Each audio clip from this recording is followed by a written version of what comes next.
साथ संगत जी, प्यार से बोलना। धन निरंकार जी। गुरुदेव हरदेव पार्ट 1। 2-4 दिनों के पश्चात गुरुदेव को जैसे ही थोड़ी सी फुर्सत मिली तो निश्चित तिथि और समयानुसार चरण डालने के लिए गुरुदेव शकूर बस्ती रानीबाग के एरिया में पहुंच गए। देखते देखते चरण डालने वालों की गिनती बढ़ने लगी।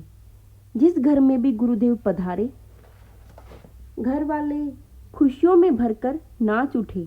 हाँ, 2-4 परिवार पारिवारिक, सामाजिक या शारीरिक समस्याओं के निवारण के लिए अनुनय विनय करते देखे गए और सुने गए। गुरुदेव हरदेव ने बड़े धीरज से उनकी बात सुनी और उन्हें आश्वासन देते हुए फरमाया, इसमें घबराने की कोई बात नहीं, दातार सब ठीक करेगा। वैसे आप तो जानते ही हैं कि इस 5 तत्व के पुतले में कमी बेशी होती रहती है। शरीर में कोई ना कोई विकार जन्म लेता ही रहता है। आप इस रोग के किसी विशेषज्ञ को दिखाकर दवाई जारी रखें। दवाई लेना जरूरी है। वैसे दातार सब रहमत करेगा। गुरुदेव थोड़ा रुककर फरमाने लगे, तन मन धन की सेवा यथाशक्ति करते रहो। हो सके तो इन रोगियों से भी थोड़ी बहुत सेवा करवाते रहो। महात्माओं के आशीर्वाद और उनके चरणामृत का सेवन भी बीमारी को दूर करने में सहायक सिद्ध होते हैं। एक बहन अपने पति की बुरी आदतों से घर में होने वाली परेशानी का हल जानने के लिए गुरुदेव के चरणों में विनती कर रही थी। गुरुदेव उसे बड़े धीमे स्वर में कहने लगे, आप निरंतर सत्संग में आती जाती हैं। सबकी सेवा करके आप आनंद का अनुभव करती हैं। आप तो जानती ही हैं कि अगर किसी का मन जीतना हो और उसे बुरे मार्ग से हटाकर सद्मार्ग पर लाना हो तो उसके लिए हमारे पास नम्रता, सत्कार और प्यार ही एकमात्र हथियार है। बस अब आप दातार का सुमिरन करो और जो शिक्षा दीक्षा आपको सत्संग से आज तक प्राप्त हुई है उसके अनुसार चलने के लिए सदा कोशिश जारी रखो। दातार रहमत करेगा और आपके घर में बहुत जल्दी सुख शांति स्थापित हो जाएगी। गुरुदेव हरदेव यह भी फरमाते हुए सुने गए कि किसी को दुत्कार कर, निरादर या निंदा करके ठीक रास्ते पर नहीं लाया जा सकता, बल्कि वह व्यक्ति जख्मी शेर की तरह वार करने पर उतर आता है। गुरुदेव उठते उठते भी फरमाए जा रहे थे कि आज के बाद आप अपने फर्जों को निभाओ, दूसरे पर उंगली उठाने से बचो। हर समय दूसरे के अवगुण छांटने में ही मत लगे रहो। दातार अवश्य रहमत करेगा और आपके घर में किसी प्रकार की कोई कलह क्लेश नहीं रहेगी। आपका मन शांत होने लगेगा। साथ ही आपका ध्यान सत्संग में और हर समय निरंकार में जुड़ने लगेगा।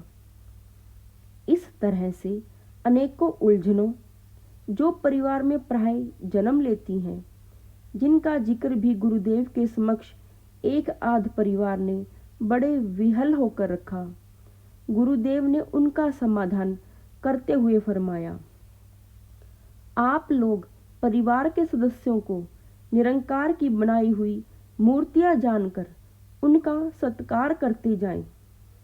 अगर एक झुक जाए तो दूसरा भी झुक जाएगा। आप केवल अपना फर्ज निभाते जाएं, फिर आपके सामने ऐसी कोई समस्या नहीं आएगी। कहीं कहीं पर धन के अभाव के कारण पीड़ित लोगों को गुरुदेव केवल इतना ही कहकर मौन हो गए, कोई बात नहीं, दातार सब ठीक करेगा। आप अपनी शक्ति अनुसार मेहनत करते रहो और जितना धन मिले उसे अपनी जरूरी आवश्यकताओं की पूर्ति के सिवाय कहीं और खर्चने का ध्यान मन में मत आने दो। यथाशक्ति थोड़ा बहुत धन सेवा में भी लगाते रहो। मेहनत और सब्र शुक्र से सब मसले हल हो जाते हैं। एक परिवार के सदस्यों के पूछने पर कि महाराज जी, हम अच्छा भला खा पी रहे थे, हमारा गुजारा भला चंगा हो रहा था, पर बाबा जी आपसे क्या बताएं, कुछ सज्जनों ने हमें सब्ज बाग दिखाकर हमारे पास जो थोड़ी बहुत पूंजी थी उसे भी हड़प कर लिया है। गुरुदेव हरदेव ने बड़े ही सहज भाव में फरमाया, हम माया की लालसा में आ जाते हैं और उस लालसा की पूर्ति के लिए हमारे पास जो थोड़ी बहुत माया होती है उसे दूसरों को सौंप देते हैं। इसमें और किसी का दोष नहीं, दोष तो हमारी अपनी लालसा का है। कोई नहीं, अब जो हो गया उसको भूलो और बड़े धीरज से अपने दसों नाखूनों की किर्त कमाई में लग जाओ। दातार के घर में कोई कमी नहीं, बस आप दातार पर भरोसा रखो और अपना फर्ज निभाते जाओ। दातार रहमत करेगा और यह समय देखते देखते कट जाएगा।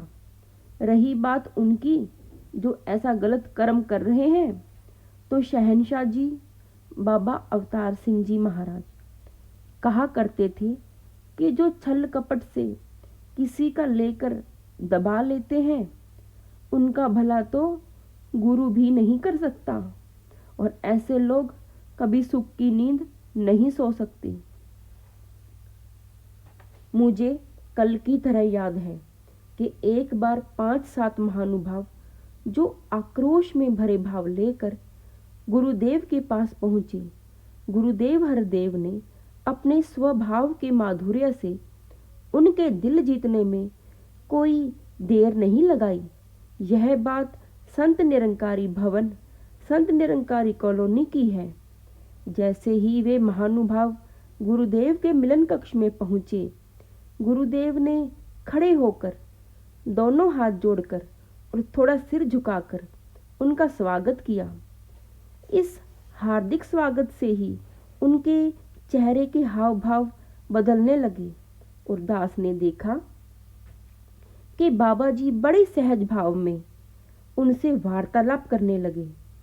उन सज्जनों में एक महानुभाव जो अभी तक अपने मन की उथल पुथल को दबा नहीं पा रहा था, एकदम थोड़ी ऊंची आवाज में गुरुदेव को संबोधित करते हुए बोला, हम कोई अपना स्वागत करवाने के लिए यहाँ नहीं आए। आप इन मीठी मीठी बातों को छोड़िए और हमारे प्रश्नों का सीधा सीधा उत्तर दीजिए। गुरुदेव सहज मुस्कान बिखेरते हुए फरमाने लगे, आप कृपा करो, आप जो भी पूछना चाहते हैं। दास खुशी खुशी उनका उत्तर अपनी समझ के अनुसार देने का यत्न करेगा। दास अभी गुरुदेव कुछ और कहने ही जा रहे थे कि उनमें से एक और महानुभाव बोला, बाबा जी, हमने आपके बारे में अनेकों ऐसी बातें सुनी हैं जिनसे हमारा तन बदन कांपने लग जाता है। हमने तो यह भी सुना था कि आप किसी से बात करने को राजी नहीं होते। हमारी पहली भ्रांति तो आपने मिलते ही तोड़ दी है कि आप बड़े अभिमानी हैं और बड़े शाही लिबास में रहते हैं। आपको मिलकर हमें तो ऐसा लगा है जैसे हम आपसे बहुत पुराने मिलने जुलने वाले लोग हैं। आपके सरल स्वभाव ने, सादी वेशभूषा ने, निष्कपट मुस्कान ने मेरा तो दिल ही जीत लिया है। बाकी हमने सुना है कि आप अपने आप को गुरु गोविंद सिंह जी का वारिस मानते हैं और गुरु ग्रंथ साहिब को गुरु मानने की बजाय आप ही गुरु बनकर अपनी पूजा करवा रहे हैं। गुरुदेव थोड़ा गंभीर स्वर में फरमाने लगे, भाई साहब जी, मैं तो दासों का दास हूँ। मैं तो अपने आप को गुरुओं, पीरों, पैगंबरों की चरण रज मानता हूँ। रही बात गुरु गोविंद सिंह जी महाराज के वारिस बनने की, तो यह किसी बहकाए गए सज्जन के दिमाग की उपज है। मैं तो यह मानता हूँ कि वे अपने वक्त के अवतारी पुरुष थे और उनके उपदेश आज भी हमारे लिए उतने ही लाभदायक हैं जितने उस वक्त थे।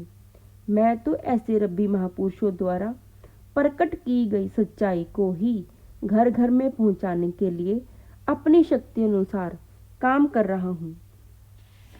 शाम को 4:30 बजे जैसे ही मैंने फिर बाबा जी के ऑफिस में प्रवेश किया, बाबा जी ने अपने स्वभाव अनुसार पूछा, हाँ जी, कुछ कहना है? मैंने सिर को झुकाकर निवेदन किया कि आज कुछ महानुभाव आपसे मिले। आपकी कृपा से वे बहुत हद तक संतुष्ट होकर गए। बाबा जी, कुछ अन्य परंपराओं के लोग भी ऐसा कहते सुने गए हैं कि निरंकारी बाबा क्राइस्ट बनता है। कुछ दूसरे लोग हैं जिनको आपत्ति है कि आप अपने आप को राम कृष्ण का अवतार मानते हैं। बाबा जी, उनके मनों में बैठी इस भ्रांति को कैसे दूर करें? गुरुदेव थोड़ी देर मौन रहे और फिर बड़ी धीमी आवाज में फरमाने लगे, शास्त्री जी, आप तो जानते ही हैं कि मुझे इस जिम्मेदारी को संभालते हुए लगभग 2.5 साल हो गए हैं। इस दौरान मैंने कभी दावा करना तो दूर की बात रही, अपने आप को इस योग्य भी नहीं माना जिससे यह कहा जा सके कि मैं उनकी बराबरी करता हूँ। लोगों के मनों में बैठी इस भ्रांति का कारण क्या हो सकता है और इस भ्रांति को दूर करने के लिए हम क्या यत्न करें जिससे लोगों को मालूम हो सके कि मैं तो केवल उनके बताए सत्य सिद्धांतों का प्रचार मात्र कर रहा हूँ। शास्त्री जी, मेरी समझ में तो इसका यही इलाज है कि भगत लोग अपनी भक्ति में स्थित रहें और संत महात्मा के प्रति जो श्रद्धा उनके मन में होनी चाहिए उसको कभी कमजोर ना होने दे। लेकिन इस भक्ति के लिए यह कोई जरूरी नहीं कि किसी महात्मा की तुलना किसी अन्य रब्बी पुरुष से की जाए, किसी अन्य रब्बी महापुरुष से की जाए। अपने अध्यापक की तारीफ करना अच्छी बात है, लेकिन यह घोषणा करना कि मेरा अध्यापक गुजरे हुए अध्यापकों का साकार रूप है, यह कोई जरूरी नहीं। हालांकि यह एक सच्चाई है कि आज का मेरा अध्यापक वही 2 और 2 4 होते हैं पढ़ा रहा है जो गुजरे हुए अध्यापकों ने पढ़ाया था। गुरुदेव अक्षण भर के लिए रुके और फिर फरमाया, हमारा जोर इस बात पर लगना चाहिए कि हम सतगुरु की शिक्षा को अपने अमल में ले आएं, ताकि लोग खुद ब खुद उस सत्य शिक्षा से सुख और आनंद प्राप्त करके कह उठे कि हमें भी वो शिक्षा मिल रही है जो कभी हो गुजरे रब्बी महापुरुषों ने प्रदान की थी। गुरु की महिमा केवल शब्दों से ही नहीं, बल्कि जब अपने अमल से करेंगे तो यह भ्रांति भी अपने आप टूट जाएगी जिसका जिक्र अभी हो रहा था, और भगत को अपने भक्ति भाव को छिपाने की भी जरूरत नहीं पड़ेगी। गुरुदेव 28 अगस्त तक दिल्ली में रहकर प्रबंध व्यवस्था को सुचारू रूप देने की योजनाओं को कार्यारूप देने में लगे रहे और साथ साथ अनेकों कॉलोनियों में जाकर वहाँ के भगत महापुरुषों के घरों में चरण डालकर उन्हें रहमत प्रदान करते रहे। इस प्रकार गुरुदेव जितने दिन भी दिल्ली में रहे, मानव कल्याण में ही व्यस्त रहे। आपके अपने लिए इतना भी समय नहीं बच पाता था कि आप आराम से बैठकर खाना भी खा सके। खैर, इस व्यवस्था के बावजूद आपने 4-5 दिन की प्रचार यात्रा पर जाने का निर्णय किया। इस प्रचार यात्रा का पहला पड़ाव यमुनानगर था। साथ संगत जी,